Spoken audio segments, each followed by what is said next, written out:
morning, Bob Reed from Veritas, who you hear on Touchdowns and Fumbles every Friday here on News Talk 1010. The small businessman, Andy Stenton, and the boss, Mike Bendixson, who's here with us this morning. And gentlemen and everybody listening, we've got Uber very much in the news today, and there's a big protest starting in about 10 minutes around the City Hall.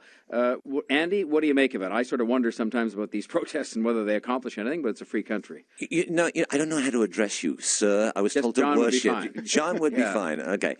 You know what? I don't think these protests do any good at all. All they're going to do is block traffic, piss people off more and more and more.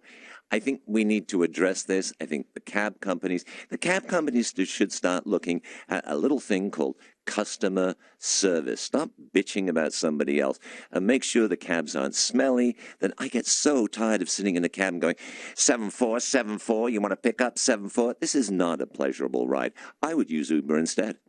All right, Bob Reed, are they? Who's winning the PR war here? Because that's what this is about. Yeah, absolutely it is. And I think the tide is starting to turn a little bit. I'm getting a sense of some growing understanding of the plight of the taxi drivers. I mean, the cab companies, everybody loves to hate them for some reason.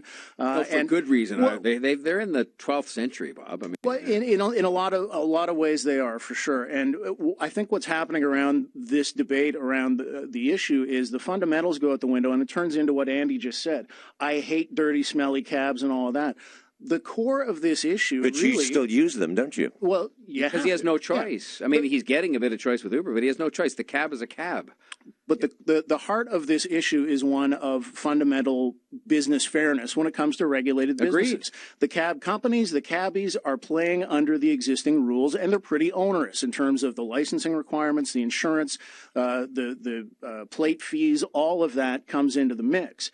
And then to have a competition, a competing business, a fleet of competing operators come in without any regard for meeting those requirements and paying those fees and taking their business, I'd go nuts too. Well, and that's why the city's in court today, because I've described it as the Wild West, Mike Bendixson, where Uber's just in there without regulation. It's not fair. Well, I don't know that it's not fair. I would argue that maybe there needs to be some regulation. But what concerns me most about Uber as it operates in this city is the continued lack of information. People do not know how this thing operates.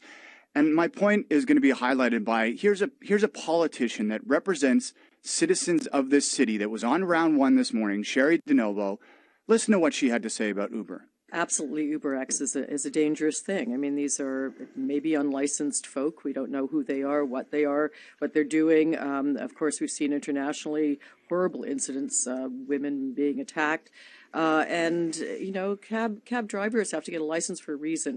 I mean, this is, again, a complete misinformation. She's saying that we don't know who UberX drivers are. We don't know if they're... I mean, this is complete horseradish. Okay. Of course, UberX, we know... I took an UberX on Saturday afternoon. I know the guy's name. I know his license plate. I have a record of his picture on my phone. To suggest that we don't know that there's just random people out there picking people up is complete horseradish.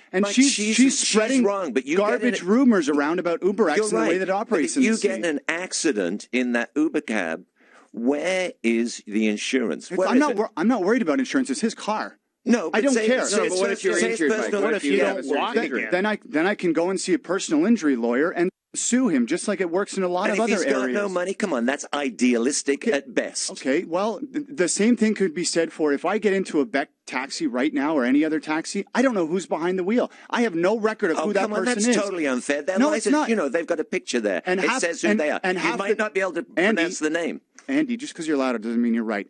Half the time, half the time, the guys whose license is being shown isn't the same guy that's driving the cab. And we all know that because I've had these conversations with cab drivers. Listen, I agree. It is the Wild West out there to some degree on both sides. We don't know who's driving regular taxi cabs most of the time. A lot of those drivers are getting screwed because they're paying outrageous medallion fees to the guys that sit at home and no longer drive that taxi anymore. They just rent out their car to people.